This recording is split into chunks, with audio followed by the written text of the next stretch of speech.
أشهد أن لا إله إلا الله وحده لا شريك له وأشهد أن محمدا عبده ورسوله أما بعد فأعوذ بالله من الشيطان الرجيم بسم الله الرحمن الرحيم الحمد لله رب العالمين الرحمن الرحيم مالك يوم الدين إياك نعبد وإياك نستعين اهدنا الصراط المستقيم صراط الذين أنعمت عليهم غير المغضوب عليهم ولا الضالين. Es wurde über das Leben des heiligen Propheten Sallallahu gesprochen. In den Überlieferungen von Bukhari steht über das Ermutigen zum Tahajjud-Gebet an seinen Schwiegersohn und seine Tochter folgendes: Hat Ali bin Abu Talib radhiyallahu anhu berichtet, dass eines Nachts der heilige Prophet zu ihm und seiner Tochter, Hazrat Fatima radhiyallahu anhu, nach Hause ging und fragte: Betet ihr etwa nicht?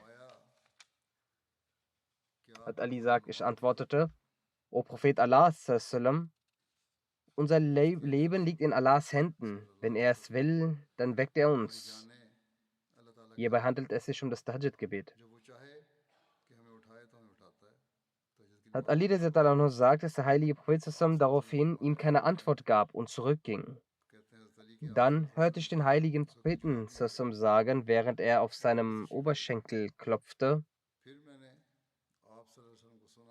وَكَانَ الْإِنسَانُ أَكْثَرَ شَيْءٍ جَدَلًا.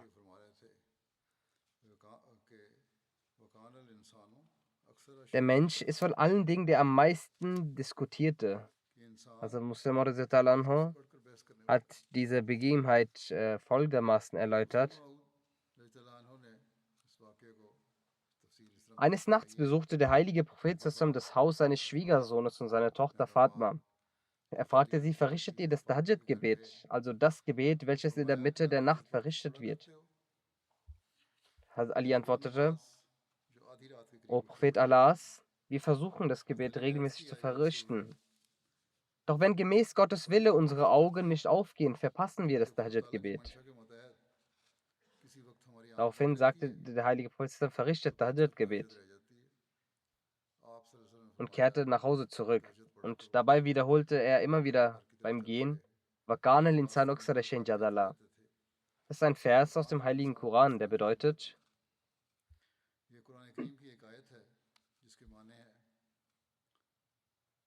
dass der Mensch sich davor scheut, seinen Fehlern zuzugeben, und verheimlicht seine Schuld, indem er verschiedene Argumente vorbringt.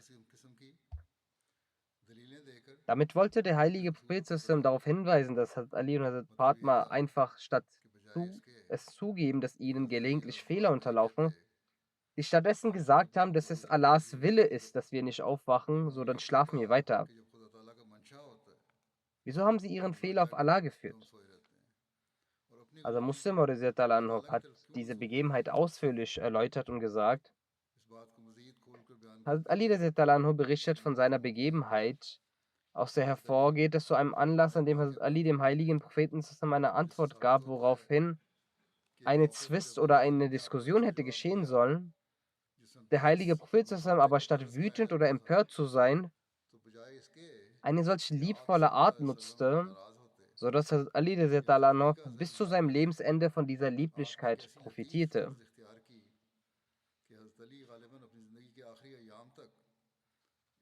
Das Vergnügen wurde Hazrat Ali zuteil. Doch selbst heute noch erstaunt jede noch so subtile Wahrnehmung अपनी का हक था über den Ausdruck der लेकिन Enttäuschung des heiligen Propheten हज़रत sallallahu alaihi सल्लल्लाहु अलैहि wasallam. वसल्लम की नापसंदीदगी को मालूम करके हर एक बारीक बीन Hazrat हज़रत Ali Karmallah Wajhahu berichtet, हज़रत अली करमल्ला वजह फरमाते हैं eines Nachts kam der नबी heilige करीम Prophet sallallahu alaihi wasallam सल्लल्लाहु zu mir und Hazrat Fatma Zohra nach Hause. रास्त Hazrat तशरीफ़ लाए Fatma war die Tochter des heiligen रसूलुल्लाह Propheten. सल्लल्लाहु अलैहि वसल्लम की Der Prophet साहबजादी sallallahu alaihi wasallam fragte uns, verrichtet ihr etwa फरमाया nicht das क्या तुम Tahajjud-Gebet? नमाज नहीं Ich पढ़ते antwortete, O Prophet Allahs, unser Leben उन्होंने liegt in जवाब Allahs दिया या Händen. रसूलुल्लाह Wenn er es हमारी möchte, wird er जानें uns तो aufwecken. अल्लाह ताला के कब्जे में है Als der heilige और जब वो Prophet उठाना sallallahu alaihi wasallam चाहता dies है hörte, ging er wieder zurück, ohne mir etwas आप zu सल्लल्लाहु अलैहि वसल्लम sagen. इस बात को सुनकर लौट गए Er stand mit dem Rücken zu और mir, मुझे कुछ नहीं कहा klopfte auf seinem Oberschenkel फिर मैंने आपसे सुना und ich hörte den heiligen Propheten sallallahu alaihi wasallam जब sagen, आप पीठ फिर कर खड़े हुए थे der और Mensch आप अपनी versucht जान पर हाथ immer मारकर wieder कह zu रहे थे आप diskutieren. अपनी जान पर हाथ मारकर कह रहे थे O Allah, O Allah. कि इंसान तो अक्सर बातों Mit पर welch बहस einer करता है wundervollen Art erklärte der heilige अल्लाह Prophet अल्लाह sallallahu nur Hazrat Ali इस radhiyallahu लतीफ़ anhum, तर्ज से dass er eine solche हज़रत Antwort अली को nicht हमने hätte समझाया geben sollen. कि आप सल्लल्लाहु अलैहि वसल्लम को ये जवाब नहीं देना चाहिए था Wenn es jemand anderes als der heilige Prophet कि sallallahu आपको gewesen wäre, ये जवाब नहीं देना चाहिए था so hätte dieser कोई और हो möglicherweise सकता था begonnen zu argumentieren, indem er auf seinen Rang und seinen Status hingewiesen hätte und fragen शुरू würde, ob कर es ihm दिया überhaupt erlaubt sei, so तो zu यही antworten. हनूर रुतबे को देखो फिर अपने जवाब Oder को er देखो hätte Hazrat Ali radhiyallahu anhu मैं तो darauf तुम्हें हक hingewiesen, पहुंचाता dass हूँ seine Aussage इस तरह falsch मेरी war बात को रद्द कर दो und mit ihm diskutiert ये नहीं तो und कम dass अज़ der कम Mensch बहस nicht शुरू dazu कर देता gezwungen ist, कि ये sondern dass तुम्हारा तरीका Allah ihm गलत das है Gebet ermöglicht, wie er es will. इंसान मजबूर है और उसके तमाम अफ़ाल अल्लाह ताला के कब्ज़े में हैं Er hätte वो जिस vielleicht तरह चाहे auch करवा दे betont, dass Zwang चाहे im तुम्हारी Widerspruch zu तरजीह den दे Lehren des Koran चाहे ना steht. दे और कहता कि जबर Der का heilige मसला Prophet कहने hätte से all dies sagen können, doch खिलाफ er entschied sich dafür einen anderen बेहतर है Weg. ये सब कुछ कह सकते थे हज़रत सल्लल्लाहु अलैहि वसल्लम Er लेकिन zeigte आप सल्लल्लाहु weder अलैहि वसल्लम ने Ärger इन oder दोनों Empörung, तरीकों से कोई भी noch इख्तियार नहीं begann er किया eine Diskussion mit Hazrat Ali ना radhiyallahu anhu कोई über seine मुखालफत की Antwort. ना बहस Im करके Gegenteil, हज़रत अली को उनके er कौल ging के einfach हक़ में zurück आगाह und किया äußerte seine Verwunderung बल्कि darüber, wie इनकार को seltsam es ist, dass der इस Mensch bei जवाब को jeder पसंद Sache ein इस तरह Argument für हैरत sich कर दिया parat hat कि इंसान भी und ऐसा zu ही है diskutieren beginnt. कि हर बात में कोई ना कोई पहलू अपने मुवाफिक निकाल ही लेता है Tatsächlich birgt die Aussage des दरअसल heiligen Propheten zusammen in sich so viel Nutzen, हकीकत में dass sie आप सल्लल्लाहु अलैहि weitaus वसल्लम को इज्जत कर देना aussagekräftiger ist als hunderte von ऐसे ऐसे मुनाफे Diskussionen. अंदर रखता था कि जिसका उसे अशीर Also भी Muslim Anhu किसी और की schreibt, 100 dass wir aus बातों से diesem Hadith बेहतर eine समझ Fülle von सकता था Lehren ziehen können. Er führt इस all die हदीस से Punkte हमें aus, बहुत सी बातें मालूम होती हैं aus denen auch पहली die है कि Moral ये क्या und die कहता है Erhabenheit des heiligen Propheten zusammen जिससे deutlich हज़रत wird. सल्लल्लाहु अलैहि वसल्लम के Es ist Akhlaq daher angebracht, sie an dieser और Stelle मुख्तलिफ zu पहलुओं erwähnen. पर रोशनी पड़ती है और इसी जगह उनका जिक्र करना Erstens stellt man मालूम होता है fest, wie sehr der heilige अव्वल तो Prophet ये zusammen an die religiöse Verfassung मालूम seiner होता है Mitmenschen कि dachte, आप सल्लल्लाहु अलैहि वसल्लम को dass er nachts जिम्मेदारी किस rausging, तरह um दी sich um seine Nahestehenden zu kümmern. रात के वक्त फिर कर Es gibt अपने viele घर की Leute, die बहुत zwar खिदमत selbst करते fromm हैं sind und auch और anderen बहुत लोग Frömmigkeit ans होते हैं Herz legen जो खुद und तो sie es नेक belehren, होते हैं aber der Zustand bei ihnen वो selbst zu अपनी Hause भी ist नहीं तालीम schlecht देते हैं लेकिन und sie उनका घर का besitzen nicht हादसा die Eigenschaft, auch die Mitglieder in ihrem उन्हें eigenen Haus zu आगाह नहीं करता verbessern. कि अपने घर के लोगों Über की genau नसीहत solche करें Menschen ist das और Sprichwort, उन्हीं लोगों की निस्बत में से मशहूर है unterhalb der यही लोग Kerze ist es dunkel. Das bedeutet, निस्बत में dass से so मशहूर wie है eine Kerze die Dinge in चिराग seiner के Umgebung बजाय erhält, sie aber direkt यानी जिस तरह unterhalb von ihr चिराग अपने selbst alles आसपास dunkel तमाम bleibt. अशिया को रोशन कर देता है Genauso लेकिन belehren रोशन solche करके Menschen zwar अकेला die होता है anderen Leute, aber sorgen sich selbst nicht um ihre इसी तरह eigene ये लोग Familie zu Hause. दूसरों को तो नसीहत करते फिरते हैं Welchen मगर Nutzen अपनी ziehen sie खुद की denn फिक्र नहीं करते unsere eigenen कि Familienmitglieder von हमारी unserem रोशनी Licht? से हमारे Doch अपने beim बच्चों heiligen Propheten zusammen को lässt क्या sich die फ़ायदा था Fürsorge erkennen, मगर dass auch seine हज़रत Familienmitglieder सल्लल्लाहु von अलैहि dem वसल्लम Licht को erleuchtet इस बात का ख्याल werden, mit मालूम dem था er die Welt erleuchten कि wollte. उनके अजीज़ भी उस नूर से मुनव्वर हों जिससे वो दुनिया को Und रोशन dem hatte करते er हैं sich auch verpflichtet und dafür engagiert, और इसका आप weshalb ताल्लुक er देखिए regelmäßig ihren Zustand और prüfte उनकी und in इंतकाल के वक्त Erfahrung में लगे brachte. रहते थे और तरबियत अज़ा एक ऐसा आला Die दर्जा का moralische अमल und है religiöse Erziehung der जो आप Angehörigen und सल्लल्लाहु अलैहि वसल्लम में ना Verwandten होता ist eine solch hohe तो आपके Qualität, अखलाक dass, में wenn sie कहीं इस nicht dem चीज़ की heiligen Propheten कमी zusammen रह जाती vorhanden wäre, eine sehr wertvolle Eigenschaft in लेकिन seinem Charakter fehlen würde. क्योंकि आला अखलाक पे कायम Aber थे da er zusammen die इसलिए höchsten उनकी moralischen मोहब्बत बेहतर Eigenschaften हो गई besaß, war auch dieser दूसरी बात Qualität par जो excellence in ihm मालूम होती है vorhanden. कि आप सल्लल्लाहु अलैहि Zweitens वसल्लम को इस तालीम के erkennt man, dass काबिल der नहीं थे heilige Prophet zusammen vollkommen जो आप दुनिया के Überzeugung von der सामने पेश Lehre करते besaß, die er der Welt और präsentierte. एक मिनट के लिए भी Nicht für eine einzige Minute आप उस hegte पर er शक नहीं Zweifel करेंगे daran. Und es war जैसा कि लोग absolut इतराफ़ nicht der करते हैं Fall, was die Leute vorwerfen, dass नाउज़ुबिल्लाह Gott bewahre, der heilige Prophet दुनिया को zusammen all बनाने dies के selbst लिए fabriziert hätte, अपनी हुकूमत um जमाने die के लिए Welt zu Narren आप und सल्लल्लाहु अलैहि वसल्लम ने ये सब zu काम machen फरमाया था und um zur Herrschaft zu gelangen. मुखालफिन Die Gegner des Islam erheben ja genau diesen Einwand und in Wahrheit, dass er gar keine Offenbarung erhielt. Viele Orientalisten formulieren solche Einwände und auch die Ungläubigen damals behaupteten das Gleiche. Doch dies war nicht der Fall. Im Gegenteil. Der heilige Prophet zusammen verspürte eine Herzensruhe, eine feste Überzeugung bezüglich der Tatsache, Gottes Gesandter und Beauftragter zu sein, dass man dafür kein anderes Beispiel auf der Welt findet. Es hätte möglich sein können, dass der Prophet zusammen vor den anderen Leuten durch trügerisches Auftreten seine Wahrhaftigkeit bewies. Jedoch kann nicht angenommen werden, dass eine Nacht während der Nacht speziell zu seiner Tochter und seinem Schwiegersohn nach Hause geht, sich dann erkundigt, ob sie denn auch jenem Gottesdienst nachkommt, den Gott nicht direkt zur Pflicht gemacht hat, sondern das Verrichten davon den individuellen Umständen der Gläubigen überlassen hat. Und wofür man inmitten der Nacht aufsteht, dass er zu dieser Zeit zu seiner Tochter und seinem Schwiegersohn geht und sie zum Tahajjud-Gebet animiert, deutet auf die vollkommene Überzeugung, die der Prophet Sallallahu Alaihi Wasallam über jene Lehre besaß, zu der er die Menschen hinführen wollte. Andernfalls ist es für einen lügnerischen und schwindlerischen Menschen, der weiß, dass die Befolgung seiner Lehre gleichgültig ist, nicht vorstellbar, seine eigenen Kinder in einer unbemerkten Zeit im Verborgenen auf die Umsetzung der Lehre aufmerksam zu machen. Für so einen ist das Befolgen und das Nichtbefolgen seiner Ideologie gleichgültig. Seine Kinder wird er es demnach so nicht ans Herz legen. Dies kann nur dann der Fall sein, wenn derjenige Mensch die Überzeugung besitzt, dass vollkommene Stufen nicht erreichbar sind, ohne die vorgesehene Lehre zu befolgen. Der dritte Punkt ist der gleiche, zu dessen Nachweis dieses Ereignis geschildert wurde, dass der heilige Prophet zusammen eben für jene Sache, die er klären wollte, mit Geduld und Duldsamkeit vorging.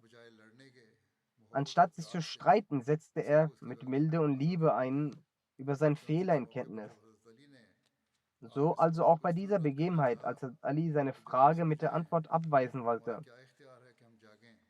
Wenn wir einschlafen, welche Kontrolle haben wir dann noch darüber, dass wir aufwachen? Denn ein schlafender Mensch hat keine Kontrolle über sich. Ist er einmal eingeschlafen, hat er ja kein sonderliches Bewusstsein mehr, was geschieht und welche Zeit nun ansteht, in der man eine Aufgabe erledigt. Wenn Allah uns zum Aufwachen bringt, beten wir. Ansonsten sind wir gezwungenermaßen nicht in der Lage, denn damals gab es ja auch keine Wecker. Als der heilige Prophet zusammen diese Aussage hörte, war ist klar, dass er verdutzt reagieren würde, weil der Glaube, den er in seinem Herzen besaß, ihn niemals achtlos blieben ließ, dass die Zeit zum Tahajjud anstand und er es nicht mitbekommen hätte. Aus diesem Grund hatte der heilige Prophet zusammen woanders hingeschaut und nur so viel gesagt: Der Mensch hört nicht und diskutiert. Sprich, du sollst für die Zukunft vornehmen, dass diese Zeit nicht vergeudet wird und nicht versuchen auszuweichen. So sagte Ali radhiyallahu anhu, hiernach habe ich nie wieder mehr das Tahajjud-Gebet ausgelassen. So sollten auch wir uns diese Begebenheit in Erinnerung halten, um uns auf das Tahajjud-Gebet aufmerksam zu machen. Insbesondere Murabian, Waqfine Zindagi und Amtsträger sollten dem besondere Aufmerksamkeit schenken. Es sind letztendlich die Gebete der Nacht, die Allahs Huldstärke anziehen. Und heutzutage sind diese Gebete besonders vonnöten, um die Welt vor der Zerstörung zu bewahren.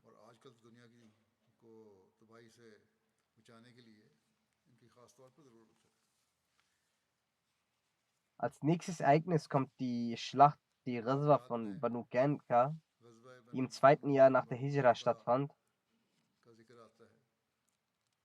Darüber steht, nach dem Einzug des heiligen Propheten in Medina waren die arabischen Ungläubigen dort nicht homogen, sondern in 3 Gruppen aufgeteilt. Zum einen diejenigen, mit denen der heilige Prophet zusammen mit der Bedingung einen Friedensvertrag geschlossen hatte, dass sie weder Krieg gegen den Propheten zusammen führen werden, noch seine Feinde gegen ihn unterstützen werden.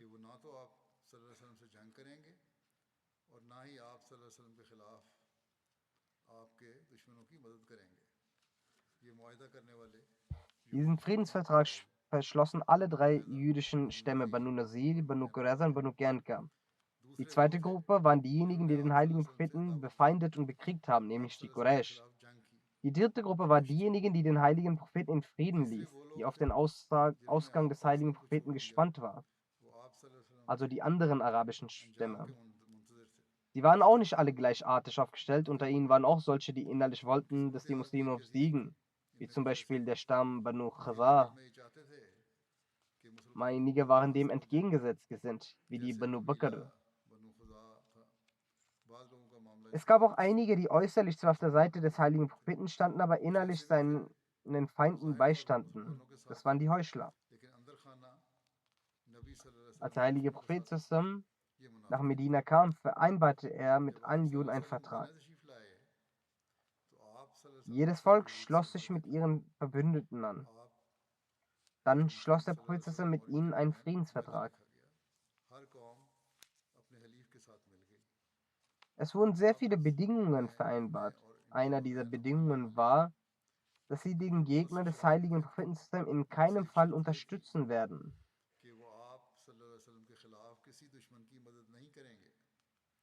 Das war der Friedensvertrag. Über das Unheil, und den Unfrieden, den die Banu Ghanqa versucht hat zu verbreiten, zu stiften, schreibt Ibn Ishaq, dass über einen alten Mann namens Shas bin Qais, dessen Herz erfüllt war mit Hass und Neid gegenüber den Muslimen, berichtet wird, seine Versammlung besuchte, in der Gefährten des Stammes Aus und Khadij saßen. Als er sah, dass die beiden Stämme ihre alten Feindschaften und Konflikte beiseite legend nun in Harmonie und Frieden miteinander saßen, brannte er innerlich. Er sagte bestürzt: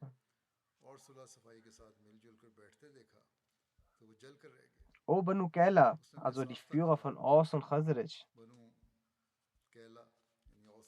bei Allah, wenn die angesehenen Personen dieser Stämme so vereint sind, dann werden wir hier sicherlich nicht mehr mit ihnen leben können. Damit versuchte er, sie gegeneinander zu hetzen. Mit ihm war auch ein junger Jude. Er befahl ihm, dorthin zu gehen und sich zu ihnen hinzusetzen. Dann solle er die Schlacht von Boas und die Ereignisse, die davor stattfanden, erwähnen. Er solle auch einige Strophen erwähnen, welche sie damals gegenseitig zitierten. Die Schlacht von Boas war eine Stadt, die in der Zeit der Unwissenheit zwischen den Stämmen Aus und Chasrid stattfand. Der Stamm Aus gewann damals gegen den Stamm Chasrid. Der Anführer des Stamms Aus war damals Khuzair bin Simak. Er war der Vater von Hazrat Usaid. Der Führer vom Stamm Chasrid war Amr bin Numan Niazi. Beide wurden in der Schlacht getötet. Der junge Jude setzte sich dazu und hetzte die beiden gegenseitig auf. Die alten und vergessenen Gefühle der beiden Stämme kochten wieder auf und die Stimmung heizte sich auf. Sie fingen an, sich zu streiten und versuchten gegenüber den anderen als besser dazustehen. Dies ging so weit, dass aus beiden Stämmen jeweils ein Gefährte Stirn an Stirn bereit standen zum Kämpfen. Aus dem Stamm Aus war es Aus bin Qazi und vom Stamm Khazraj war es Jabal bin Sakhr. Während des Streites sagte der eine zum anderen: Wenn du möchtest, können wir die Schlacht neu aufrollen. Beide Stämme waren in Wut und sagten, dass sie bereit seien. Einerseits waren sie zu Muslimen und andererseits waren sie immer noch in dieser Jahiliya-Zeit, also in Unwissenheit. Dann sagten sie, dass der Ort der Stadt Harra sei. Harra nennt man das schwarze Erde und im Osten gibt es den Ort Harra Aqab, den man auch Harra Banu Qurayza nennt.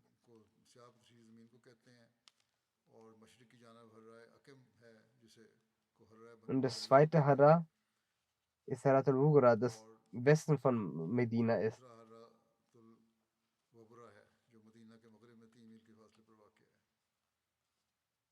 Im Westen liegt Harra Wadi.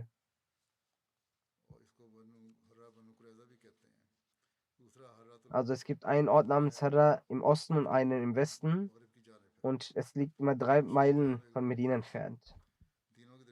Gleichzeitig schrien die Leute auf und sagten: Waffen, Waffen. Danach heizte sich die Situation sehr stark auf und beide Stämme fingen an, sich für eine Schlacht vorzubereiten.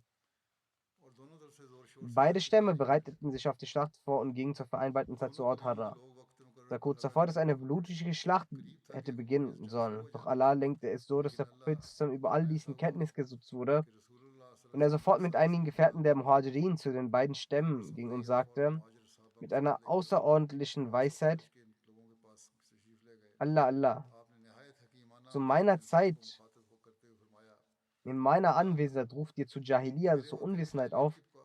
Dies auch noch dann, nachdem Allah euch die Rechtsleitung des Islam gelehrt hat und euch dadurch geehrt hat, euch die gefährlichen Konsequenzen der Unwissenheit, also der Jahiliya genommen hat und euch vom Unglauben gerettet hat und eure Herzen mit Liebe gefüllt hat. Die Worte des heiligen Propheten hatten so einen starken Einfluss auf sie, dass sie über ihr Verhalten äußerst beschämt waren und anfingen zu weinen.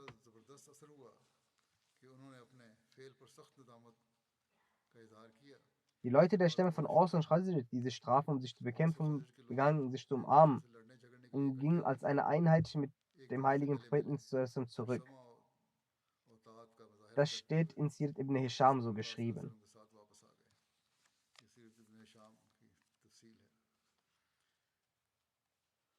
Über den Vertragsbruch seitens der Juden steht, dass als Allah den Muslimen der Schlacht von Badr einen großartigen Sieg gewährte, kam die Falschheit dieser Leute zum Vorschein.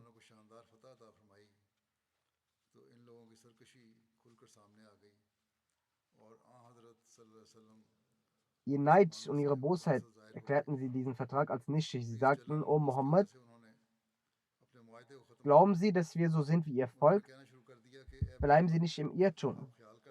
Sie haben sich mit einem Volk angelegt, die sich nicht mit dem Krieg auskennen. Deshalb waren sie über sie erfolgreich. Er führte dabei auf die Schlacht von Badr hin, dass ihr zwar die Ungläubigen von Mekka besiegt habt, wir aber viel stärker sind. Bei Allah, wenn wir gegen sie in Krieg führen, werden sie sehen, dass wir wahre Männer sind. Der erste Stamm von den 3 jüdischen Stämmen, die den Vertrag brachen, waren die Banu Qanqa.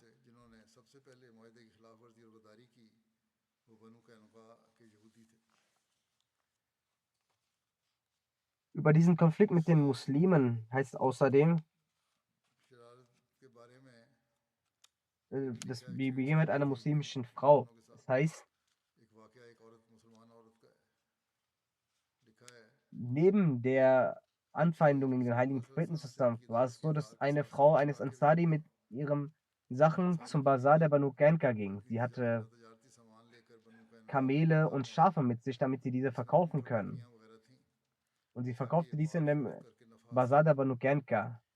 Danach ging sie zu einem jüdischen Goldschmied, um von ihm Schmuck zu kaufen. Sie hatte dabei ihr Gesicht verdeckt. Einige feindselige Juden kamen zu ihr und wollten, dass sie ihr Gesicht zeigt, doch sie lehnte es ab. Daraufhin hat der Goldschmied einen Teil ihres Kopftuches versteckt an eine Sache gebunden. In einer Überlieferung heißt es, dass er das ganz leise eine Ecke ihres Bardas an einem Nagel oder einem Ast bindete. Die Frau bemerkte dies nicht.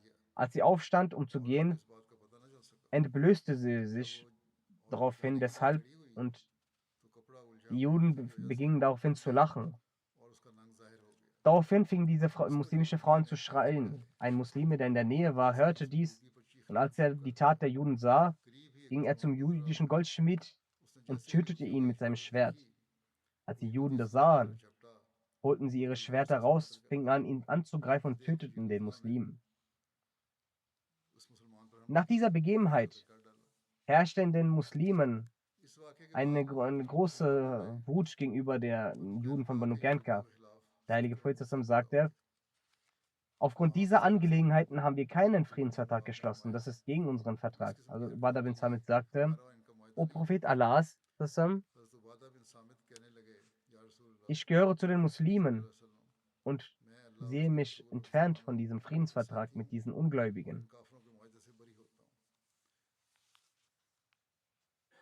Der heilige Prophet hat versucht, die Banu Qanqa immer wieder zu erklären. Doch statt es zu verstehen und Einsicht zu zeigen, haben sie angefangen, den Propheten zu bedrohen und öffentlich zu bedrohen. Darüber heißt es,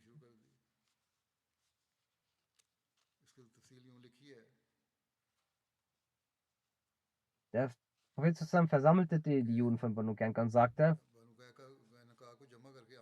Bewahrt euch vor Gottes Zorn, wie es der Quraysh in der Schlacht von Badr geschah. Deswegen werdet zu gehorsamen Menschen, weil ihr wisst, dass ich von Allah gesandt wurde als ein Prophet. Und versteht, und diese Wahrheit steht auch in euren Büchern geschrieben. Und auch den Vertrag, den Allah von euch nahm. Sie sagten, O Muhammad, vielleicht denken sie, dass wir wie wir ihr Volksleute sind. Das ist ein Betrug.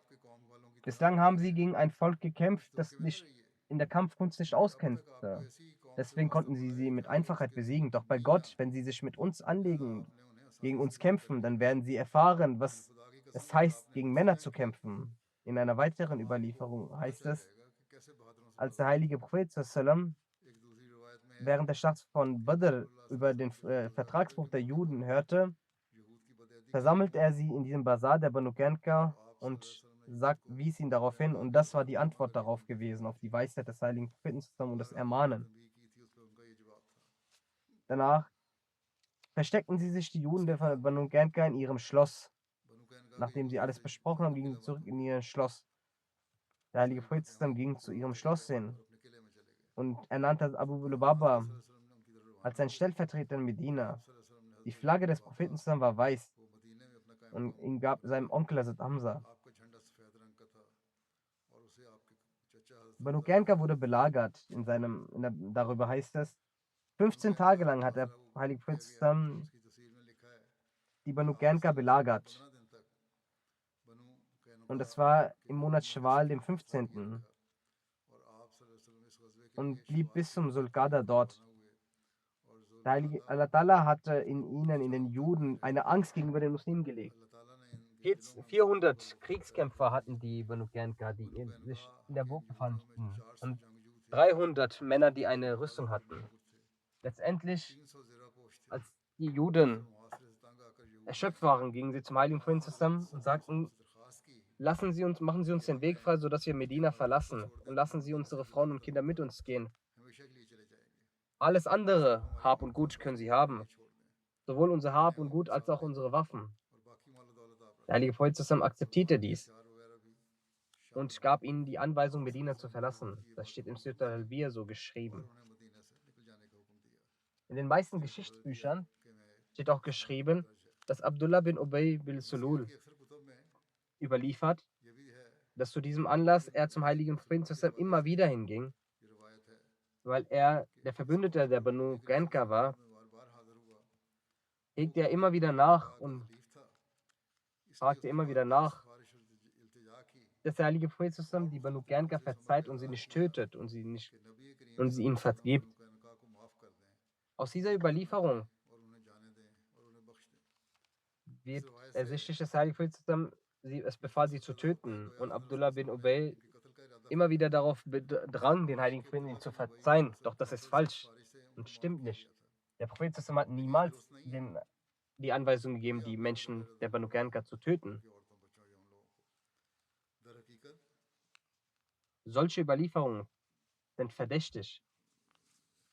Wenn man diese Überlieferung analysiert, und dies hat auch ein Historiker gemacht, Sayyid Barkat Ahmad, er sagt, nachdem die Juden ihre Waffen abgelegt haben und Abdullah bin Ubay zum heiligen Propheten sagte, gehen Sie mit Nachsicht mit meinen Menschen um. Der heilige Prophet sagte, verflucht seist du, lass mich in Ruhe. Ibn Ubay sagte, niemals. Bei Gott, ich werde sie nicht gehen lassen, bis sie nicht mit meinen Leuten einen nachsichtigen Umgang walten lassen. Wollen sie etwa massakrieren? Bei Gott, ich bin mir sicher, dass sich die Umstände ändern werden. Daraufhin sagte der heilige Prophet, das ist gut, dann nimm du sie mit. Ibn Ishaq, Waqdi und Ibn Sa'd, alle drei haben von dieser Begebenheit berichtet. Nachdem man diese drei gelesen hat, wird der Anschein erweckt, dass Abdullah bin Ubay einen Einfluss auf den heiligen Propheten hatte. Aber selbst die Worte der Fürsprachen von Abdullah bin Ubay scheinen zweifelhaft zu sein. In der Aussage von Ibn Ishaq ist kein Wort darüber gefallen, dass der heilige Prophet überhaupt solch eine Aussage getätigt hat, woraus Schluss gefolgert werden kann, dass er die Absicht hatte, den Stamm Banu Qanqa zu massakrieren. Das lässt sich nicht beweisen. In der Überlieferung von Waqdi wird auf diese Absicht hingewiesen und diese Sache hat Ibn Sa'd wiederholt. इस बात को इब्न साद ने भी Doch दोहराया sollten wir an dieser Stelle folgende Sache berücksichtigen. Obwohl der heilige Prophet zweifelsohne auch die Position eines politischen Wegweisers innetrug, pflegte er nie einen unbegründet strengen Umgang mit den Feinden. Er verachtete Gewalt und Terror und wenn er aufs Kriegfeld zog, dann nur, weil er gezwungen wurde und auch dort versuchte er überflüssiges Blutvergießen zu vermeiden. वहाँ भी खामखा Jedenfalls fand die Belagerung statt und die Belagerten haben um Zuflucht gebeten. बहरहाल Aus diesem Grund wurde der Stamm Banu Qanqa यह verbannt. मुहासरा तो हुआ था और उन्होंने पनाह भी मांगी थी इसलिए बनु कैनका की Die जनाब Details dazu wurden nun präsentiert. उसका तफसील यूं है Gemäß der Bitte dieses jüdischen Stammes wurde entschieden, sie vom Lande zu verbannen. फैसला किया गया Die Verantwortung im Zusammenhang mit der Verbannung der Juden übertrug der heilige Prophet Ubadah bin Samit. Er gab ihnen eine Frist von 3 Tagen, in dem sie Medina verlassen sollen. दिन में निकल जाने की मोहलत दी Demnach verließen die Medina innerhalb dieser Zeit. In einer Belieferung heißt es, dass die Juden Ubadah um mehr Zeit gebeten haben, aber der heilige Prophet ihnen nur eine Stunde mehr Ubada से gab und verwies sie, in seine Obhut des Landes zu verweisen. एक घंटे की मजीद मोहलत दी और अपनी निगरानी में जलावतन की Die Leute der Banu Qanqa gingen von hier in die Gegend von Syrien nach Azrat, das ist eine Stadt in Syrien. Riyadh चले गए In einer anderen Überlieferung heißt es, dass Hazrat Muhammad bin Aslama mit dem Landesverweis beauftragt wurde. Es ist sehr wahrscheinlich, dass beide mit dieser Aufgabe beauftragt wurden. मुसलमा को मामूर फरमाया था ऐन मुमकिन है कि दोनों को ये जिम्मेदारी स्पुर्द की हो बहरहाल यहूद के घरों से काफी Jedenfalls fand man in den Häusern der Juden viele Waffen, als sie bereits gegangen waren, da sie im Vergleich zu den anderen jüdischen Stämmen am wohlhabendsten und mutigsten waren und kriegerische Menschen waren. Der heilige Prophet beanspruchte von ihren Waffen 3 Bögen, 2 Kettenhemden, 3 Schwerter und 3 Speere für sich. Die Namen der Bögen waren Katum, Rauha und Beisa. Katum brach in der Schlacht von Uhud. 2 Kettenhemden trugen den Namen Sagdiya und Fizza. So beanspruchte er 3 Speere mit 3 Schwerter. Das erste Schwert wurde Ali und das zweite Badr genannt. Und das dritte Schwert hatte keinen Namen. Eine Überlieferung aus Siratul Halbiya. Die Erwähnung der Banu Qanqa im Buch Sirat Khatam an-Nabiyyin, das Siegel der Propheten, ist folgendermaßen. Als der heilige Prophet von Medina nach Mekka Als der heilige Prophet von Mekka nach Medina auswanderte, gab es in Medina 3 Stämme der Juden. Die Banu Qanqa, Banu Nazir und Banu Qurayza. Als der heilige Prophet aus Mekka auswanderte und in Medina ankam, gab es unter den Juden 3 Stämme, die zu dieser Zeit in Medina lebten. Ihre Namen waren Banu Qanqa, Banu Nazir und Banu Qurayza. Sobald der heilige Prophet nach Medina kam, schloss er mit diesen Stämmen Verträge über Frieden und Sicherheit ab und legte damit den Grundstein für ein friedliches und harmonisches Zusammenleben. Kraft des Abkommens waren alle Parteien für die Aufrechterhaltung des Friedens und der Sicherheit in Medina verantwortlich. Und wenn ein fremder Feind Medina angreifen sollte, waren alle gemeinsam für die Verteidigung verantwortlich. Am Anfang hielten sich die Juden anfänglich an den Vertrag und schürten zumindest keine offenen Konflikte mit den Muslimen.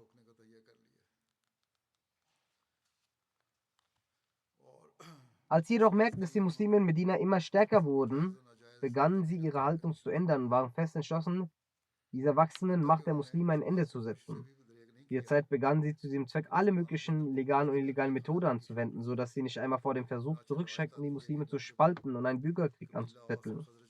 So wird erzählt, dass einmal eine Gruppe von Menschen aus den Stämmen Aus und Khazraj zusammensaß und sich in Liebe unterhielt und Harmonie. Als sodann ein boshafter Jude zu der Versammlung kam und begann, die Schlacht von Boas zu erwähnen. Dies war der schreckliche Krieg, der einige Jahre vor der Auswanderung der Hijra zwischen diesen beiden Stämmen stattfand, in dem viele Menschen aus den Reihen der Aus und Khazraj durch die Hand des jeweils anderen getötet wurden. Sobald dieser Krieg erwähnt wurde, wurden die Erinnerungen an die Vergangenheit aufgefrischt und Szenen der alten Feindschaft begannen vor den Augen verschiedener emotionaler Menschen abzulaufen.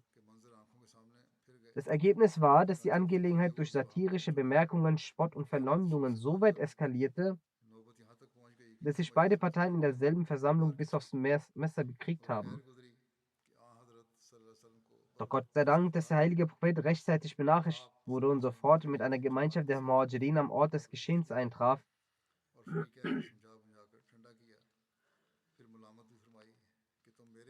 Er tadelte sie mit den Worten, folgt ihr etwa dem Weg der Unwissenheit, während ich unter euch bin? Ihr wisst die Gunst Gottes nicht zu schätzen, der euch zum Islam zu Brüdern gemacht hat.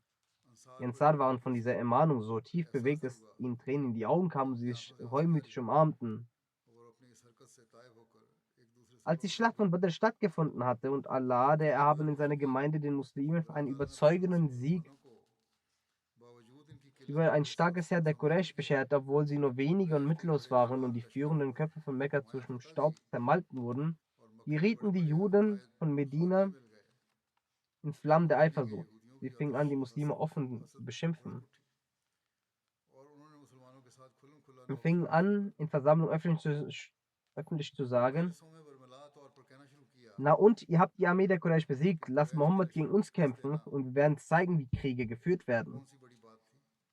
Das ging so weit, dass sie in einer Versammlung solche Worte sogar in der Gegenwart des Propheten äußerten. So wird berichtet, dass nach der Schlacht von Badr, als der heilige Prophet nach Medina zurückkehrte, die Juden an einem Tag versammelte und sie ermahnte und sie zum Islam einlud, während er ihnen seinen Anspruch darlegte.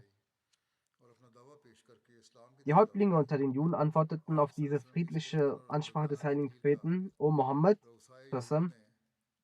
es scheint, dass du vielleicht arrogant geworden bist, nachdem du ein paar Quraysh getötet hast.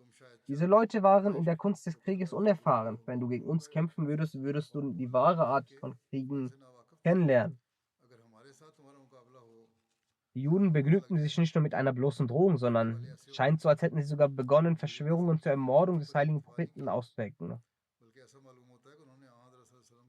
Es gibt eine Überlieferung, dass in den Tagen ein treuer Gefährte, Talha bin Baraf, im Begriff war zu sterben und vermachte: Wenn ich in der Nacht sterbe, so soll der heilige Prophet zusammen nicht von meinem Totengebet benachrichtigt werden, damit ihm nicht meinetwegen ein Unglück durch die Juden widerfährt.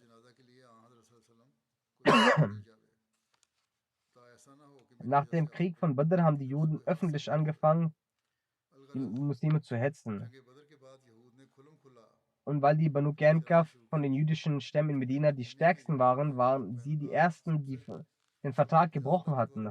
Historiker schreiben, dass die Juden in Medina, von ihnen die Banu Qanqa, die ersten waren, die diesen Vertrag brachen, der zwischen ihnen und dem heiligen Propheten stattfand. Und nach dem Kampf der Schlacht von Badr haben sie angefangen zu hetzen und zeigten auch Hochmut gegenüber den Muslimen und brachen den Friedensvertrag. Doch trotz all dessen haben die Muslime gemäß der Anweisung ihres Propheten Geduld gezeigt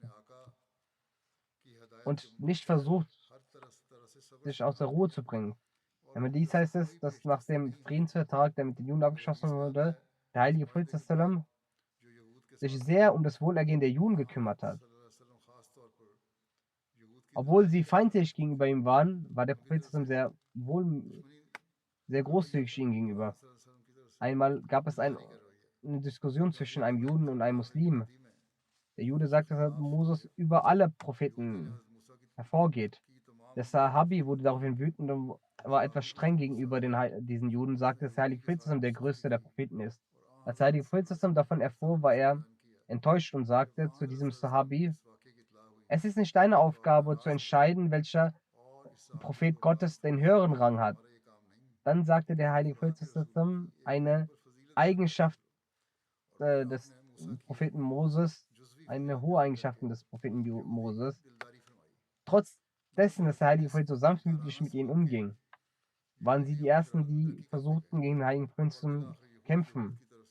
Ihr Hass vermehrte sich im Herzen, soweit, dass selbst eine muslimische Frau, die im Bazar sich auffand und etwas kaufen wollte, was ich schon bereits ausdrücklich erwähnt habe, einige betrügerische Juden und feindliche Juden sie belästigten und selbst der Ladenbesitzer sie entblößte, indem er heimlich einen Teil ihres Gewandes, ihres Tuches an einen Nagel festbandete. Als sie dann stand und weggehen wollte, entblößte sie sich, weshalb diese jüdischen Jugendlichen anfingen zu lachen. Aufgrund der Entblößtheit fingen die muslimische Frau an zu schreien. Ein muslimischer Mann, der in der Nähe war, kam sofort hin und tötete den jüdischen Ladenbesitzer, woraufhin von allen Seiten die Juden ihn angriffen und der arme Muslim getötet wurde. Als die Muslime davon erfuhren, waren sie erzürnt gewesen. Und die Juden wollten aus diesem Vorfall diesen Vorfall missbrauchen, um daraus einen Kampf hervorzubringen. Als der heilige Prophet davon erfuhr,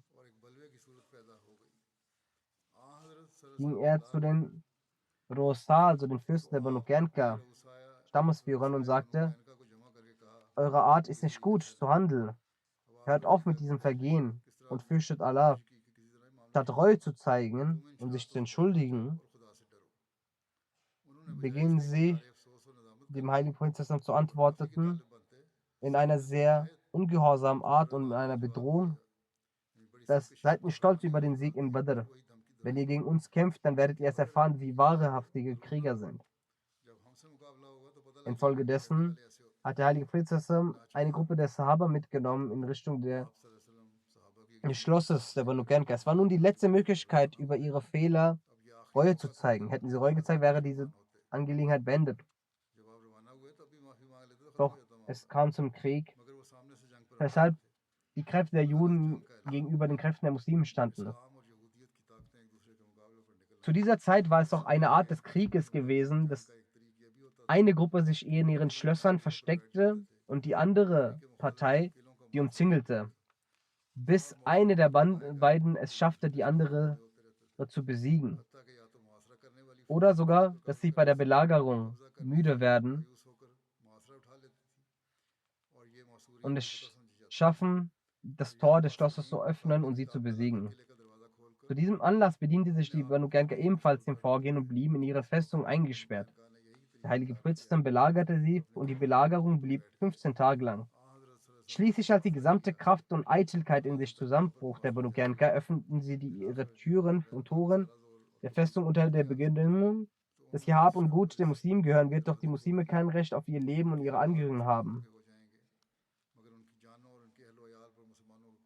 Der heilige Prophet akzeptierte diese Bedingungen, weil auch wenn dem Gesetz von Moses zufolge alle diese Menschen getötet hätten werden müssen und dem Geist der Vereinbarung zufolge über diese Leute das Urteil laut dem mosaischen Gesetz hätte gefällt werden sollen, es das erste Verbrechen dieses Volkes war und das barmherzige und großmütige Gemüt des heiligen Prinzen nicht zur Extremstrafe neigen konnte, welche eine letzte Handhabung war. Doch auf der anderen Seite war das Bleiben eines solch treulosen rebellischen Stammes in Medina nicht weniger als das Züchten eines Wolfes im Schafspelz. Insbesondere da bereits eine heuchlerische Gruppe aus den Aus und Khazraj in Medina anwesend war und auch außerhalb der Stadt die Opposition ganz Arabiens den Muslimen das Leben schwer machte. Bei solchen Umständen konnte es nur die Entscheidung des heiligen Propheten sein, dass die Banu Qanqa Medina verlassen. Diese Strafe war im Vergleich zu ihrem Verbrechen und den Umständen der Zeit gebührende Beachtung schenkend eine sehr milde Strafe, und in Wahrheit lag dem nur der Aspekt der eigenen Sicherheit zugrunde. Denn ansonsten war für die nomadische Bevölkerung Arabens Migration keine große Sache, vor allem wenn die Eigentümer des Stammes nicht in Form von Land und Plantagen vorlagen. Banu Qanqa besaß keines desgleichen. Sie hatten kein eigenes Land, Eigentümer oder Landbesitz, auf die sie angewiesen waren, weshalb der gesamte Stamm die Möglichkeit hatte, in Frieden einen anderen Ort zu verlassen und sich auch an einem anderen Ort niederzulassen. So verließen die Banu Qanqa in großer Ruhe Medina und zogen nach Syrien. Mit der notwendigen Vorbereitung und Organisation ihrer Abreise beauftragte der heilige Prophet seinen Gefährten Ubadah bin Samit. Dieser gehörte zu den Verbündeten. Er war ein Verbündeter der Banu Qanqa. So begleitete Ubadah bin Samit die Banu Qanqa auf einigen Etappen, bis er sie in Sicherheit alleine weiterreisen ließ und selbst zurückkehrte. Die Kriegsbeute, die die Muslime erhielten, war nur für den Zustand des Krieges und Rebellion geeignet. In manchen Überlieferungen heißt es über die Banu Qanqa, dass als sie die Tore ihrer Festung öffneten und sich selbst dem heiligen Prinzen übergaben, der Prophet Absicht eigentlich gewesen sei, aufgrund des Eidbruchs der Rebellion und Unruhen die kriegslüsternden Männer der Banu Qanqa zu töten. Doch aufgrund der Fürbitte von Abdullah bin Ubay bin Sulul, dem Anführer der Heuchler, sah er von seinem Vorhaben ab. Doch die Historiker sehen dies als nicht wahr an. Denn wenn laut der folgenden Überlieferung die Banu Gernka die Tore unter Voraussetzung öffneten, dass ihr Leben und Familien verschont bleiben, dann konnte es keinesfalls sein, dass der heilige Prophet sallam nach Annahme dieser Bedingung anders vorangehen würde und die Abmachung brechen würde. Allerdings zeigt die Bedingung der Banu Gernka, ihre Leben zu verschonen, dass sie wussten, dass die rechtmäßige Strafe ihrer Taten definitiv der Tod war. Doch sie hofften auf die Barmherzigkeit des Propheten sallam.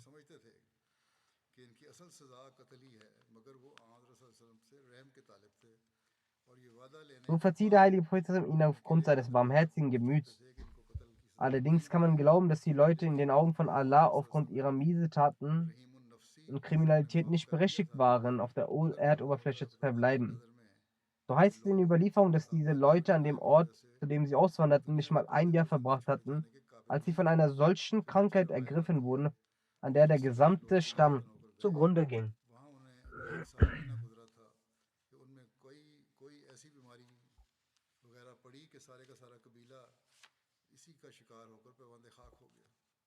Über die geschichtlichen Angaben der Banu Gernka gibt es einige Unsicherheiten. Waqti ibn Sa'd nannte den zweiten Schawwal nach der Hijra. Die meisten späteren Historiker haben diesem zugestimmt. Ibn Ishaq und Ibn Hisham haben sie nach der Schlacht von Zawik datiert. Diese fand einstimmig im Monat Zulhijjah 2 Jahre nach der Hijra statt. Auch in einem überlieferten Hadith findet man Hinweise, dass die Schlacht von Banu Gernka nach der Heirat von Hazrat Fatma stattfand. In der Überlieferung heißt es, dass Ali für die Finanzierung seines Walimas, also seines Hochzeitsmahles, den Vorschlag machte, mit einem jüdischen Goldschmied der Banu Gernka in die Wälder von Medina zu gehen, dort Gräser zu pflücken und an die Goldschmiede in Medina zu verkaufen. Dies beweist, dass während des Fatmas Auszug aus ihrem Elternhaus Verabschiedung, der nach einigen Historikern im Monat Zulhijjah im 2. Jahr nach der Hijra geschah, die Banu Gernka noch immer in Medina waren. Aus diesen Gründen sagte Mirza Bashir Ahmed, dass die Schlacht von Banu Gernka nach der Schlacht von Tawik und nach dem Verlassen des Elternhauses von Hazrat Fatma im 2. Jahr nach der Hijra stattgefunden hat. An dieser Gelegenheit ist es nicht sinnlos zu erwähnen, dass bei der Erwähnung der Schlacht von Gernka Herr Margulis von sich aus ein seltsames Geschehen geschrieben hat, welches in überhaupt keiner Überlieferung zu finden ist. Im Bukhari ist eine Überlieferung, dass Hazrat Hamza durch Betrunkenheit von Alkohol, zu der Zeit war Alkohol noch nicht verboten, die Kamele von Ali tötete, welche er in der Schlacht von Badr als Beute erhielt. Diese unabhängige Begebenheit ohne jegliches historische Verifizierung mit der Schlacht von Banu Gernka zu verknüpfen, beschwert sich Mr. Margulis, dass der heilige Prophet aus dem Grund den Stamm Banu Gernka belagerte, um aus der Kriegsbeute diesen Verlust von Ali zu entschädigen. Doch dies ist eine haltlose Verknüpfung. In der geschriebenen Geschichte ist dieser Mut ein Beispiel für sich. Und dann ist da noch ein Vergnügen des Herrn Margulis, selbst so gibt diesen Vorfall durch eine eigene Vermutung zusammengereimt zu haben. Er hat keine Referenzen gefunden, aber er glaubt, dies sei der Grund. Es gäbe keinen anderen Grund für die Schlacht als der Preis von 2 Kamelen des Stammes. Was für eine merkwürdige Denkweise diese Menschen haben. Ungläubige oder nicht-muslimische Historiker sind so voller Hass und Bosheit gegenüber den Muslimen, dass es für sie sehr einfach ist, die Geschichte brüchig und verdreht zu präsentieren. Und dies ist häufig zu sehen, jedenfalls. Der Rest dieser Begebenheit wird demnächst präsentiert, inshallah. Ich möchte erneut auf die Weltsituation aufmerksam machen und zum Gebet aufrufen.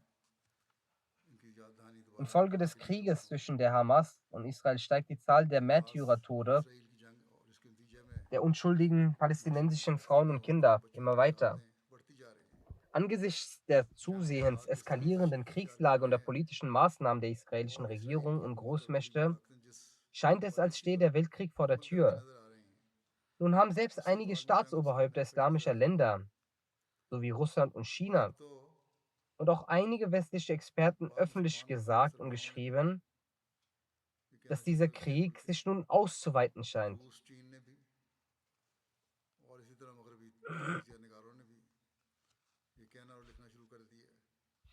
Wenn ich sofort eine mit Weisheit geführte Politik an den Tag gelegt wird, अगर फौरी हिकमत वाली dann policy wird die इख्तियार Welt न की गई zugrunde gehen.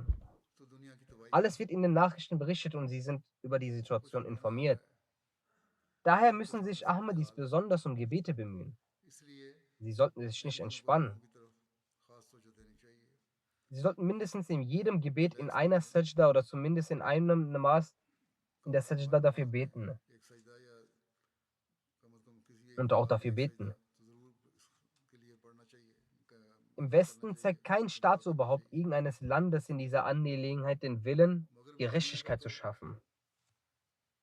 किसी भी मुल्क का सरबराह हो Doch traut er sich, in वो dieser इस Hinsicht मामले Stellung में zu nehmen. इंसाफ से काम लेना नहीं चाहता Ahmadis sollten sich ना nicht in इस diesen बारे में Diskussionen darüber मुश्तहिद लोग verstricken, welcher Premierminister oder welcher Staatsoberhaupt gut अहमियत ist und इसमें welcher पड़े nicht.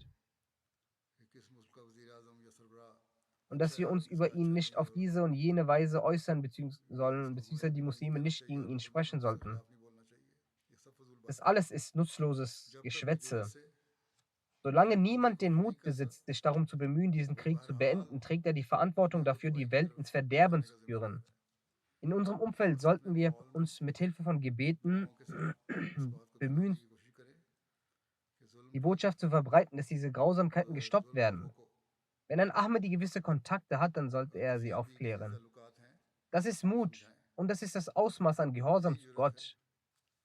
यही Die अल्लाह Sprecher der ताला से israelischen Regierung मुकर्रर sagen, मयार है dass sie die Hamas bekämpfen, weil sie ihre Israeli Bevölkerung हुकूमत के tötet. नुमाइंदे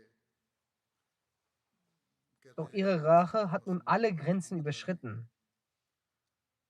और ये बदला अब तमाम हदें Es पार wurden कर गया schätzungsweise 4- oder 5-mal so जल्दी viele palästinensische Leben सिर्फ beendet जानों का नुकसान wie हुआ है israelische. जो बयान की जाती हैं इससे 4-5 गुना ज्यादा फलस्तीनी जानों Wenn Ihre का Behauptung नुकसान हुआ है stimmt und Ihr tatsächliches Ziel die Bekämpfung der ये Hamas Hamas ist, dann sollten को खत्म Sie करने का gegen टारगेट है diese पहले से ये kämpfen. कहते हैं Warum aber werden कि फिर Frauen, इनसे Kinder जरूर und alte फैसला करें Menschen zur Zielscheibe? औरतों बच्चों बूढ़ों को क्यों निशाना बना रहे हैं Außerdem wurde der Zugang zu Wasser, Nahrung und पानी Medikamenten खुराक versperrt. इलाज सबसे महरूम कर दिया Die कर दिया गया Menschenrechte und das Kriegsrecht wurden von diesen हकूक Regierungen इंसानी an diesem Punkt vollkommen और जंगों missachtet. के असूल के तमाम दावे यहाँ आकर Es इन्हें stimmt, dass auch viele darauf hinweisen.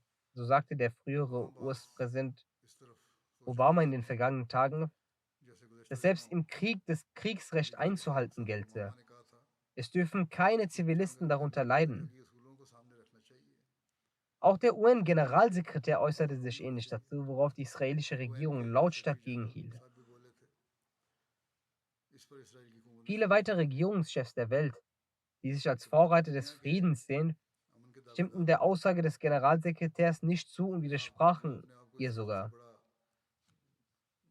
अमन को कायम करने वाला समझते हैं या चैंपियन समझते हैं सेक्रेटरी जनरल In के jedem पास Fall ist die Lage इंतहाई äußerst दुखी gefährlich und es wird बल्कि gefährlicher. खौफजदगी का इजहार किया इन्होंने In den westlichen बड़ा Medien wird die Geschichte हालात eine खतरनाक हैं Seite in और voller Länge हालात और बढ़ते ausgetragen जा रहे हैं und die andere मगर Seite ये wird media nur im Nebensatz erwähnt.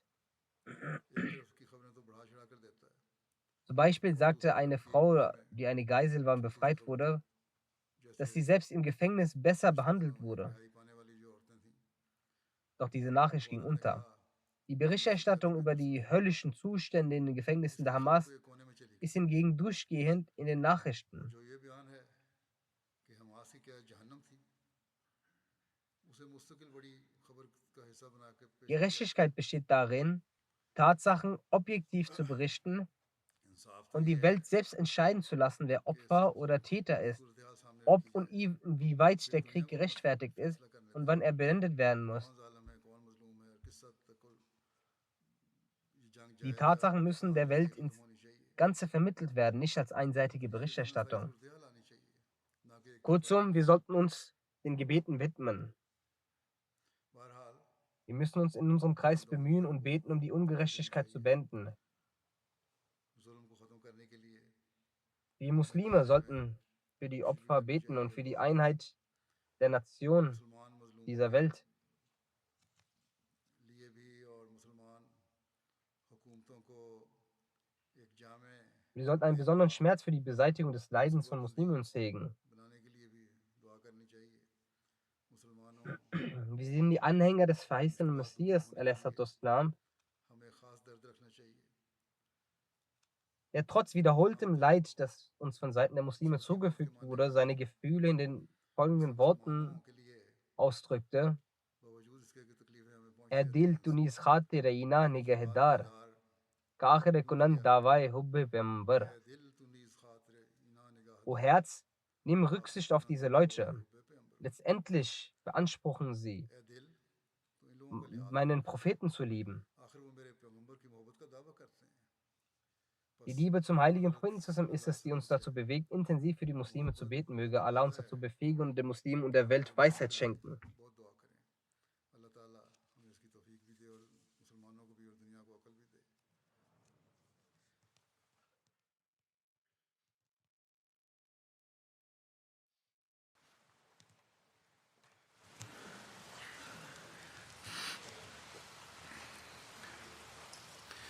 الحمد لله الحمد لله نحمده